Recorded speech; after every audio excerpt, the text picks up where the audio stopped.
Yangiyo'l tuman 2-son texnikumida bugungi kunda 878 nafar o'quvchi yoshlar ta'lim olmoqda. 9 ta kasb yo'nalishida bugungi kunda o'quvchi yoshlarimizga mana shu sport maydonidan foydalanish uchun juda katta imkoniyatlar yaratildi. Ularda kelgusida yetuk sportchilar chiqishiga biz ishonamiz. Muhtaram yurtdoshimiz ta'kidlaganlaridek, har bir mahallada, hududlarda o'quvchi yoshlarimiz kengroq sportga jalb etish bugungi kunda eng muhim vazifalarimizdan biri hisoblanadi.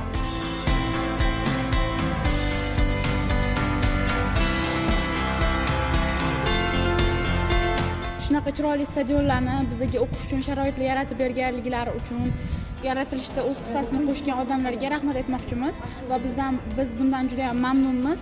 Bundan oldin bu darajada shunaqa chiroyli emasdi. Sal boshqacharoq bo'lgan. Ularda sport bilan shug'ullanish ozgina qiyinroq bo'lardi. Endi bunday stadionlar qurilgandan keyin bizda o'qish uchun yana ishtiyoqlar ko'tarildi. Bundan keyingi barcha yoshlarimizga omad tilab qolamiz.